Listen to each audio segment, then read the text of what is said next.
UP Vidhan Parishad में CM Yogi Adityanath ने Samajwadi party पर बड़ा हमला बोला। उन्होंने कहा कि पैसा सरकार का होता था, लेकिन योजनाओं का नाम समाजवादी होता था। लेकिन आज सभी योजनाओं का लाभ बगैर किसी भेदभाव के सभी को मिल रहा है।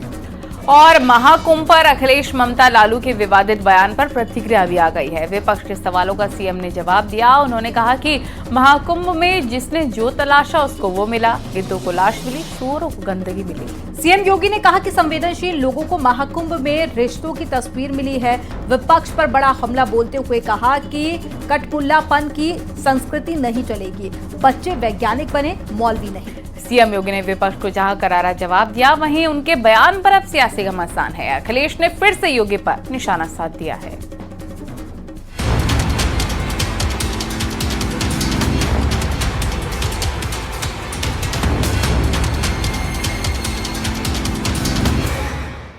यूपी विधानसभा के बजट सत्र के दौरान सीएम योगी ने विधान परिषद को संबोधित किया।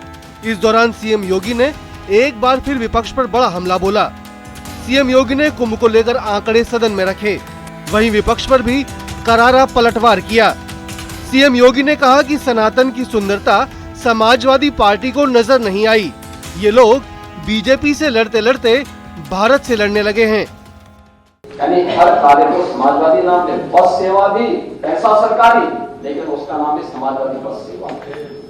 पेंशन पैसा सरकार का, लेकिन समाजवादी पेंशन की स्कीम। ऐसे ही विवेकाधीन कोष का पैसा भी समाजवादी हो गया था, लेकिन अब समाजवादी नहीं है। ये संवेदनशील तरीके से बिना भेदभाव के हर उत्तर प्रदेश वासी का उस पर अधिकार है, और उसको यह बिना भेदभाव के प्राप्त हो रहा है। मुझे लगता है आपने बहुत सारे मान्य सभा से लिखते होंगे, और एक पॉलिसी के अंतर्गत उन्हें उपलब्ध कराया। महाकुंभ का आयोजन यह सबके लिए गौरव की बात है। और आज जब मैं सदन में बोल रहा हूं, अब तक लगभग 64 करोड़ श्रद्धालु आस्था के इस महास्नान में भागीदार बनकर आदरणीय प्रधानमंत्री जी के एक भारत श्रेष्ठ भारत के विजन को एक नई गति दे चुके हैं। सीएम योगी ने अपने बयान में विपक्ष पर बड़ा हमला बोला। उन्होंने कहा कि बच्चे को वैज्ञानिक बनाना चाहते हैं, मौलवी नहीं। बच्चे एपीजे अब्दुल कलाम बने, कठपुतलापन की संस्कृति नहीं चलेगी, इसलिए स्कूलों को आधुनिक बना रहे हैं। लेकिन हमारी दुर्भावना नहीं है। हम तो परंपरागत मुल्ला और मौलवी बनाने की बजाय हम वैज्ञानिक बनाना चाहते हैं। एपीजे अब्दुल कलाम बने तो वैज्ञानिक बने। स्कूलों में फ्री एजुकेशन की व्यवस्था की जा रही है, आधुनिकीकरण किया जा रहा है। ये डबल इंजन की सरकार पैसा उपलब्ध करवा रही है, लेकिन कठमुल्लापन की संस्कृति नहीं चलेगी। ये सरकार का पहले दिन का संकल्प है। हम हर बच्चे के साथ वो ईश्वर की सर्वश्रेष्ठ कृति है, कोई भेदभाव नहीं।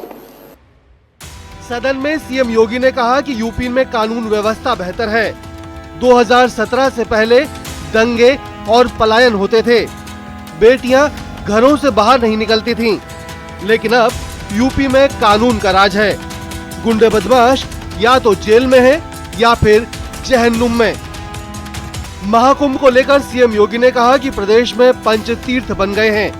प्रयागराज के साथ काशी, अयोध्या, गोरखपुर, मथुरा, वृंदावन, इन सभी जगह समान रूप से श्रद्धालु पहुंच रहे हैं। देखिए कितने श्रद्धालु पर्यटक आए हैं, इसका प्रमाण आप देख सकते हैं कि 52 दिनों में अयोध्या धाम में पहुंचे हैं 2 करोड़ से अधिक श्रद्धालु। 2024 में 16 करोड़ श्रद्धालु आए थे अयोध्या धाम में। विधान परिषद में सीएम योगी ने सनातन को लेकर कहा कि विपक्ष ने राम मंदिर का भी विरोध किया था, लेकिन जनता ने चुनावों में उन्हें जवाब दे दिया और आईना दिखाया। न्यूज़ 18 के लिए ब्यूरो रिपोर्ट।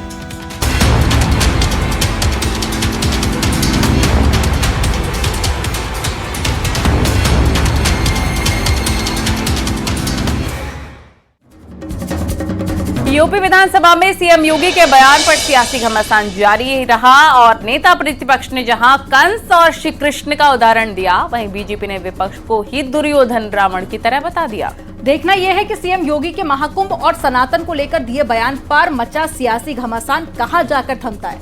आपको रिपोर्ट दिखाते हैं।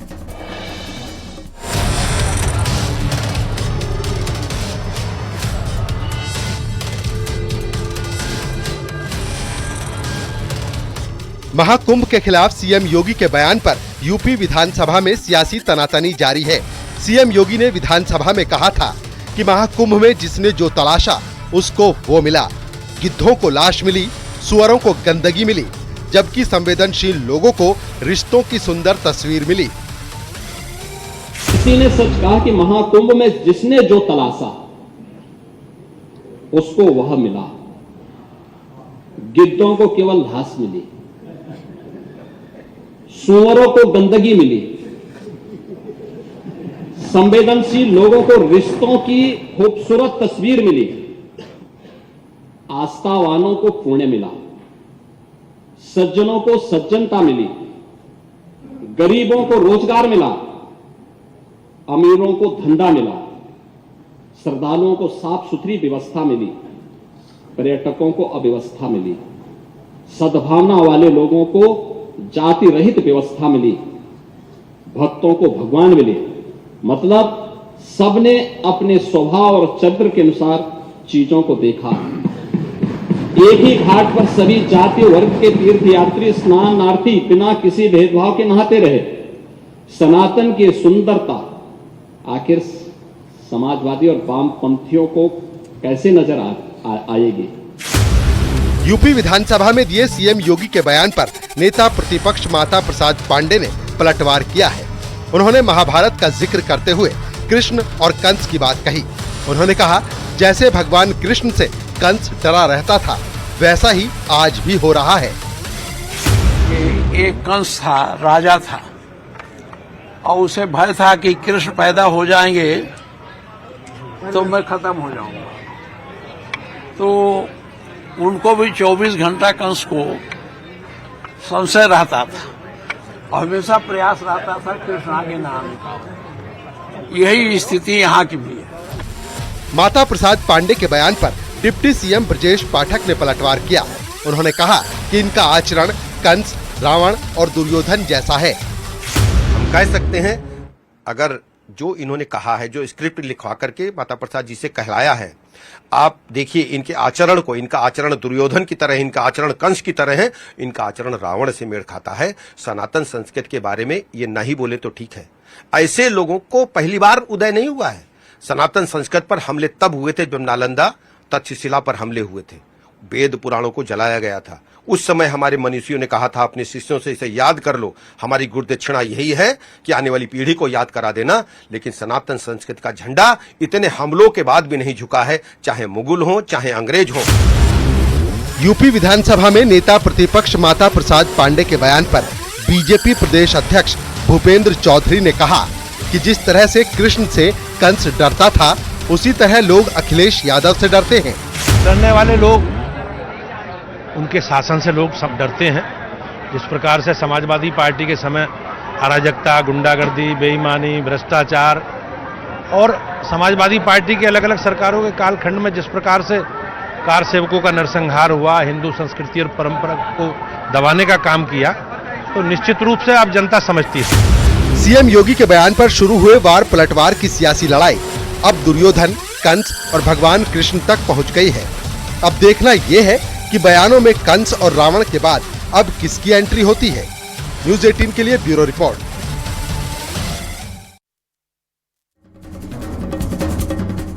विधानसभा में सीएम योगी के दिए बयान पर सियासी घमासान मच गया है। सीएम योगी ने कहा था कि महाकुंभ में जिसने जो तलाशा उसको वो मिला। गिद्धों को लाश मिली, सुअरों को गंदगी मिली और संवेदनशील लोगों को रिश्तों की तस्वीर मिली। वहीं अखिलेश यादव ने पलटवार कर कहा। अखिलेश यादव ने कहा कि सीता माता के अपहरण के लिए रावण भी साधु के वेश में आया था, इसलिए हम सभी को सावधान रहने की जरूरत है।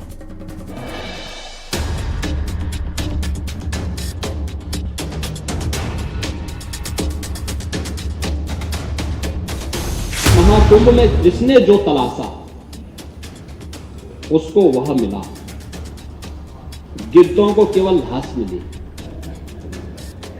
सूअरों को गंदगी मिली। सीएम योगी आदित्यनाथ के विधानसभा में दिए गए बयान को विपक्ष को दिया करारा जवाब माना जा रहा है। विपक्ष ने महाकुंभ पर कई बार विवादित बयानबाजी की।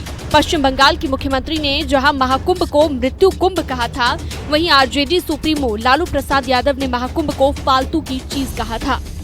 महाकुंभ अभी नाइबा बोललाम, ओटा को मृत्यु कुंभ हो गया। अरे सब कुंभ का क्या कोई मतलब है, फालतू है कुंभ। सीएम योगी आदित्यनाथ ने अपने बयान में कहा कि महाकुंभ में किसको क्या मिला, ये उनकी सोच पर निर्भर करता है।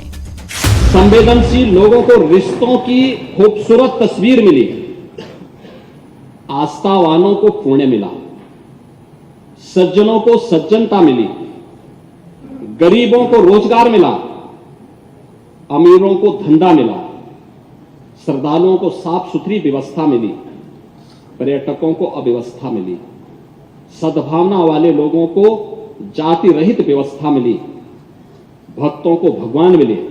मतलब सबने अपने स्वभाव और चरित्र के अनुसार चीजों को देखा। कांग्रेस लगातार महाकुंभ और सनातन को लेकर बीजेपी पर हमलावर रही है। उसने व्यवस्था को लेकर कई बार सवाल भी उठाए हैं। हिंदू धर्म के सबसे बड़े महात्मा शंकराचार्य क्या कह रहे हैं, वो सवाल उठा रहे हैं। वो कह रहे हैं कि कोई इंतजाम नहीं है, वो कह रहे हैं कि सैकड़ों लोग मारे गए। वहीं अखिलेश यादव ने एक बार फिर से सनातन और हिंदू संस्कृति पर निशाना साधा। अखिलेश यादव ने कहा, सीता माता के अपहरण के लिए रावण भी साधु के वेश में आया था, इसलिए हम सभी को सावधान रहने की जरूरत है। रावण को सीता माँ का हरण करना था तो रावण साधु के भेष में आया था, इसलिए हमें और आपको सबको बहुत सावधान रहना पड़ेगा ऐसे लोगों से जिनका व्यवहार भाषा बहुत खराब हो गई है, अनडेमोक्रेटिक लैंग्वेज बोल रहे हैं। सीएम योगी ने पलटवार कर कहा था कि सनातन विरोधी विपक्ष कभी आस्था को सम्मान नहीं दे सकता। सनातन की सुंदरता आखिर समाजवादी और वामपंथियों को कैसे नजर आएगी, लेकिन इनके द्वारा लगातार किए जाने वाले प्रश्न इनकी नियत को ही संदेह के दायरे में खड़ी करती है। महाकुंभ और सनातन पर बयानबाजी को लेकर पीएम मोदी भी विपक्ष पर निशाना साध चुके हैं। वहीं अब सीएम योगी आदित्यनाथ ने विपक्ष को करारा जवाब दिया है, जिस पर सियासी वार पलटवार जारी है। न्यूज़ 18 के लिए ब्यूरो रिपोर्ट।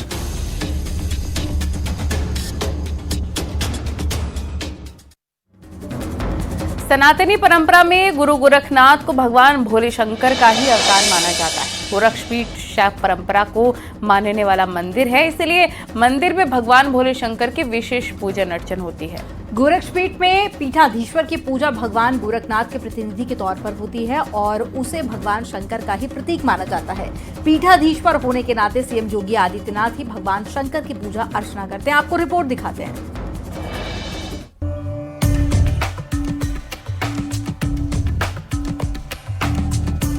शैव परंपरा को मनाने वाला नाथ संप्रदाय महाशिवरात्रि पर भगवान भोले शंकर की विशेष पूजा अर्चना करता है। गोरक्षपीठ में भगवान शंकर के साथ साथ शक्ति की उपासना भी होती है। यहाँ पीठाधीश्वर की पूजा भगवान गोरखनाथ के प्रतिनिधि के तौर पर होती है। उसे भगवान शंकर का ही प्रतीक माना जाता है। योगी जी प्रतिनिधित्व कर रहे हैं गुरु गोरक्षनाथ जी का। जो भी पीठाधीश्वर होगा, उस पीठ पे बैठेगा तो वह प्रतिनिधित्व करता है गुरु गोरक्षनाथ जी का। पुरोहितों के जरिए होने वाली पूजा में योगी आदित्यनाथ को भगवान गोरखनाथ के प्रतिनिधि के तौर पर पूजा जाता है। प्रतिनिधि है, वो पीठाधीश्वर है, प्रतिनिधि है, उनको अवतारी ही माना जाता है। जब उस पीठ पर बैठते हैं तो उनको शिव अवतारी ही का ही रूप माना जाता है। गोरक्षपीठ में परंपरा के मुताबिक पीठाधीश्वर यहाँ आकर भगवान शंकर का विजयदशमी के दिन और महाशिवरात्रि पर विशेष पूजन अर्चन करता है और इस परंपरा का निर्वहन मौजूदा मुख्यमंत्री भी करते हैं। शिवरात्रि में भी जाते हैं जी, जाते हैं, वहाँ अभिषेक करते हैं। और अभी तो इधर मुख्यमंत्री होने के कारण व्यस्तता है तो कभी नहीं भी जा पाते हैं, नहीं तो पहले तो जाते थे। और इधर जो मंदिर के अंदर जो शिव जी का मंदिर है वहाँ पर अभिषेक करते हैं। शिव परंपरा को मनाने वाले इस पीठ में कभी भी समाज के वर्गों को लेकर भेद नहीं रहा। महाशिवरात्रि के मौके पर यहाँ मेला लगता है और भगवान शंकर की विशेष पूजा होती है। तरफ से कोई पूजा होती है तो जो पीठाधीश्वर होता है उसको शिव के रूप में ही पूजा जाता है। शैव परंपरा को मानने वाला ये पीठ अक्सर भगवान शंकर की पूजा पाठ करता है और यहाँ पे भगवान शंकर की विशेष पूजन अर्चन खुद गोरक्ष पीठाधीश्वर करते नजर आते हैं। अखिलेश पांडे के साथ रामगोपाल द्विवेदी, न्यूज 18 गोरखपुर। संभल की शाही मस्जिद के पास की जमीन पर यूपी सरकार ने एस्टीमेट स्टेटस रिपोर्ट दाखिल की है। रिपोर्ट में कहा गया है कि जामा मस्जिद कमेटी के अधिकारी सरकारी जमीन पर कब्जा करने की कोशिश कर रहे हैं क्योंकि कुआं सार्वजनिक भूमि पर है। रिपोर्ट में कहा गया है कि मस्जिद कमेटी ने गलत फोटोग्राफ पेश करके कोर्ट को भ्रमित करने की कोशिश की। कुआं मस्जिद परिसर के पास है, उसके अंदर नहीं। कुएं का मस्जिद से कोई संबंध नहीं है। शाही मस्जिद खुद ही सार्वजनिक जमीन पर बनी है। देखिए रिपोर्ट।